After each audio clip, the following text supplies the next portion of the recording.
Monk mentality, we live in a world that chases more success, more approval, more validation, more noise. But somewhere in the middle of that race, we lose the essence of who we truly are. We forget that stillness isn't weakness, that silence isn't emptiness, and that discipline isn't punishment. We forget that peace is not found in the loudness of the world, but in the quiet of our minds. That's where the monk mentality begins. It's not about shaving your head or walking away from society. It's about walking back to yourself.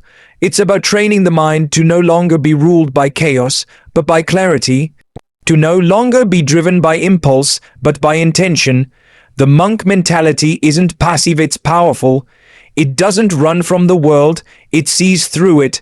While everyone else is reacting to every headline, every opinion, every emotion, the monk mind responds with calm. It pauses, it reflects, it asks what really matters, because in that pause lies the power to choose a different way, a way not guided by ego, but by purpose, a way not built on performance, but on presence. A way where you don't have to be everything to everyone, you just have to be real with yourself. When you adopt the monk mentality, you stop trying to impress and start trying to impact. You stop performing for likes and start showing up for truth. You understand that the loudest person in the room isn't the most powerful, it's the most centered, the one who doesn't need to speak to be heard, doesn't need to win to feel worthy, doesn't need to rush to feel valuable. You become that person, not because the world slows down, but because you no longer let the world speed you up. You stop chasing what won't last and start building what will. You start honoring discipline because you see how it creates freedom. You find peace not in the absence of problems, but in the presence of alignment. This mindset changes how you love, how you lead, how you live. You learn to detach not because you don't care, but because you finally do. You finally care about the right things. You stop reacting from pain and start responding with purpose. You stop fearing judgment and start living with integrity. You stop waiting for peace to arrive and start becoming the source of it. Because when you master the mind, you don't escape the world, you elevate above it. In a world constantly pushing us to stay connected, tuned in, and always available, detachment can feel unnatural. But true clarity often comes not from adding more to our minds, but from stepping back and removing the noise. Detachment isn't about withdrawal from life. It's about disengaging from distractions that cloud our vision. When we're entangled in the opinions of others, consumed by the pressure to please, or stuck in cycles of overthinking, our judgment gets blurred. We start to confuse what we want with what we're told to want, and who we are with who we think we're supposed to be. Detachment is the courageous act of stepping outside of the storm so you can see the sky again. It's creating a mental distance between yourself and your emotions so they no longer dictate your reactions. It's recognizing that feelings are real but not always right. They are valid, but they aren't always the full truth. When you detach, you're able to observe without immediately absorbing. You're able to listen without needing to respond, to witness without needing to react. This space gives you power, the power to choose, to pause, to understand before assuming. Clarity doesn't come in the heat of reaction, it arrives in the calm of reflection. We often think we need to make more decisions to fix our confusion, but sometimes we just need to make fewer distractions. Detachment allows you to evaluate your relationships, goals, and thoughts from a place of awareness rather than urgency. You stop living in defense mode and begin living in discovery. This clarity changes everything. You begin to identify what's truly serving you and what's silently sabotaging your peace. You start recognizing the patterns you've been repeating out of habit rather than intention. You stop attaching your worth to external outcomes and start anchoring it in internal values. Detachment doesn't mean you care less. It means you care more wisely. It means you choose presence over pressure and truth over temporary comfort. The more you learn to detach from noise, the more you connect with your own voice. That voice becomes your guide. It doesn't scream, it whispers, and only in silence can it be heard. Detachment is not escape, it's elevation. It lifts you above the fog of confusion so you can see what matters most with unfiltered vision in a world that rewards speed, noise, and constant movement. Stillness is often misunderstood as weakness or passivity. But stillness is not about doing nothing, it's about doing everything with presence. It's the quiet space between thought and action, the pause that allows for intention instead of impulse. While everyone else is rushing, reacting, and running on autopilot, stillness gives you the power to choose a different response. It's in stillness that you hear the truth beneath the surface chaos. It's where clarity emerges, not because everything outside changes, but because you've changed how you engage with it internally. Stillness is where reflection replaces reaction. It's where you become an observer of your emotions rather than a prisoner to them. Instead of exploding in anger or collapsing in anxiety, you learn to sit with your feelings, to breathe through them, to study their roots. This is not weakness, it's mastery, because what you don't understand will always control you. Stillness gives you the time and space to understand, to ask deeper questions, to look beyond the immediate and see the bigger picture. Most people are afraid of stillness because they confuse it with emptiness. They think if they slow down, they'll fall behind, but it's in slowing down that you catch up to yourself. It's where your inner voice finally gets a chance to speak without being drowned out by external noise. In that space, you find solutions that effort alone couldn't produce. You find peace that productivity can't buy. You start to operate not from pressure but from power, an inner strength that doesn't need to prove itself to anyone. Stillness is also the foundation of deep confidence. When you're still, you stop chasing validation. You begin to notice how often your actions were driven by the need to be seen, heard, or approved.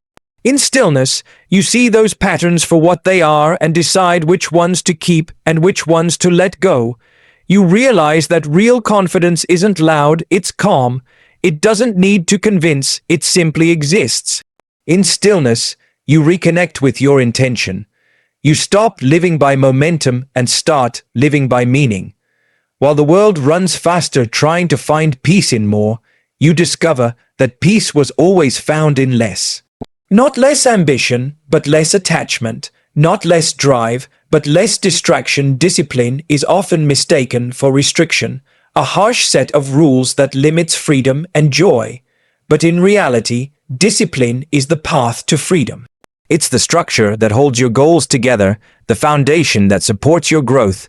When you develop discipline, you don't become less free, you become more intentional with how you use your freedom. You stop being controlled by impulses and start being guided by purpose. Discipline doesn't take away your options, it sharpens your focus so you can choose the right ones. It allows you to say no to distractions that waste your energy, time, and peace.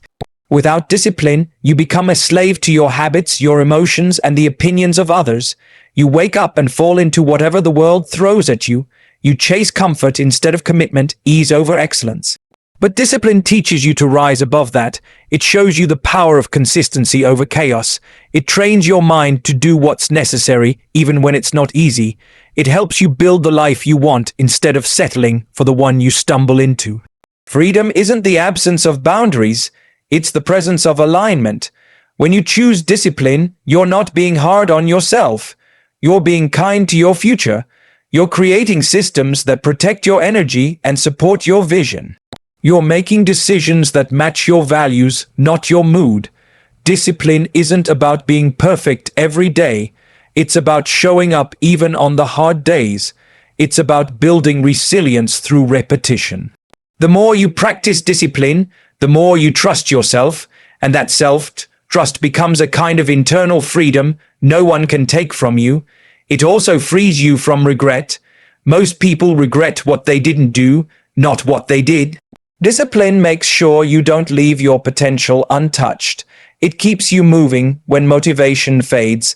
It keeps you grounded when emotions run wild. It gives you the space to think before you act and the strength to act with integrity.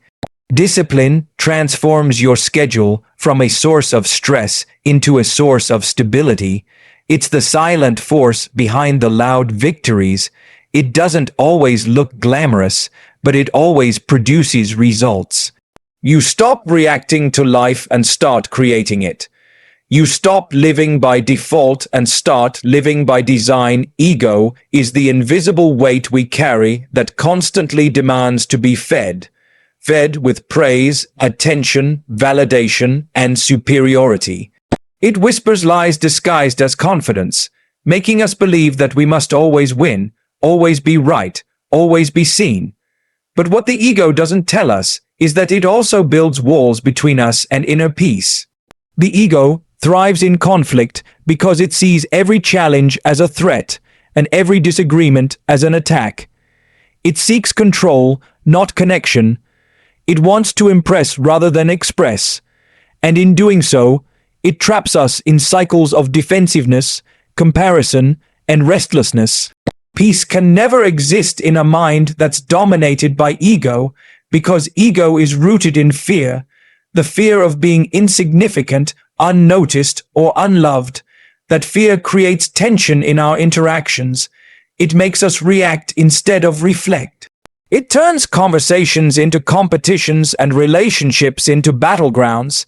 The ego constantly seeks to prove something, but peace requires us to let go. Letting go doesn't mean giving up. It means giving in to something greater than pride. It means choosing growth over being right and choosing humility over the need to dominate. When ego is in control, we take everything personally. Criticism becomes an insult. Feedback becomes an attack. Silence becomes rejection, but when peace leads, we stop assuming the worst. We begin to listen more and defend less. We begin to understand that not every battle is worth fighting, and not every opinion needs a response. The ego always wants the last word, but peace wants the right outcome. Ego also convinces us that we are the center of everything. That mindset leads to isolation and constant pressure. It convinces us to keep wearing masks just to maintain an image. But peace comes when we're willing to be vulnerable, when we admit we don't have all the answers and that we are still learning. It comes when we release the obsession with being admired and start embracing the beauty of being authentic. The more we identify with ego, the more distant we become from our true selves. We start living to impress rather than to fulfill. But when we release ego, we reconnect with our core. We find that we don't need to outperform anyone to feel whole. We find that peace isn't the result of having everything go our way. It's the result of letting go of the need for everything to revolve around us. Most people live their lives on autopilot, repeating the same thoughts, routines, and reactions without ever pausing to ask why. Living instinctively means being ruled by habits formed out of survival, not purpose. It means reacting without reflecting, choosing convenience over consciousness. When you live instinctively, life happens to you. You become a passenger, not the driver. You respond to whatever comes next, guided by impulses, emotions, and external noise. But living intentionally means taking back the wheel. It's about designing your life instead of drifting through it. It's about moving with clarity rather than chaos, with purpose instead of pressure. To live intentionally is to live with awareness. It means waking up each day with a sense of direction, not just a to-do list. It means making choices that align with your values, even when they're not the easiest or most popular ones. Intentional living requires you to slow down and question the automatic behaviors that no longer serve you. Why do you say yes when you want to say no? Why do you chase approval instead of peace? Why do you keep repeating cycles that drain you instead of designing habits that fulfill you? These questions are uncomfortable, but they are necessary. When you start living intentionally, you begin to recognize the difference between activity and progress. You stop confusing busyness with productivity. You become less interested in how things look and more committed to how they feel. Your relationships deepen because you stop showing up out of obligation and start showing up out of presence. You create space in your day not just for work, but for rest, growth, and reflection. You begin to lead a life of meaning, not just motion. Living intentionally doesn't mean having everything figured out. It means choosing to live on purpose, even when the path is unclear. It's about making small decisions each day that point you in the direction of who you want to become. It's about being proactive instead of reactive, guided by vision rather than controlled by emotion. You begin to build a life that reflects your deepest values, not your fleeting desires. You learn that every thought is a seed, and every choice is a vote for the future you're creating. When you stop living instinctively, you start experiencing life with depth, clarity, and alignment. Pain is often seen as something to avoid, something to numb, something to escape. But pain holds power, not because it breaks us, but because it reveals us. When we face pain, we uncover parts of ourselves that comfort could never introduce us to. The monk mentality doesn't run from pain, it leans into it. It studies it. It transforms it. Pain becomes a teacher, not a punishment. It becomes the fire that forges purpose out of suffering. When you stop asking why pain happened to you and start asking what it's trying to teach you, everything begins to shift. Pain forces stillness. It brings everything to a halt and demands attention. In that pause, there's an opportunity to listen deeply to your thoughts, your beliefs, your wounds, your fears. You begin to understand not just what hurt you, but why it hurt you. You see how expectations shaped your heartbreak, how attachment intensified your grief, how avoidance prolonged your suffering. Pain is not the enemy of peace, it's the invitation to it. Through pain, you learn to let go of what was never meant to stay. You learn resilience not by escaping struggle, but by walking through it with presence and awareness. When you choose to transform pain into purpose, you reclaim power. You no longer feel like a victim of your story. You become the author of a new one. The very things that once made you question your worth now become the foundation of your wisdom. The moments that brought you to your knees now give you the strength to lift others. What once felt like the end now becomes the beginning of deeper understanding. Pain softens ego, deepens compassion, and sharpens focus. It strips away the unnecessary and reveals what truly matters. Purpose born from pain is rooted in service. It's not just about healing yourself, it's about using that healing to help others. You find meaning not in what happened, but in how you respond. You discover that even your darkest seasons can produce the light someone else needs. You stop waiting for life to go back to how it was and start creating life from where you are. Pain becomes a bridge, connecting your experience to your empathy, your suffering to your strength. It becomes the raw material for growth, clarity, and transformation.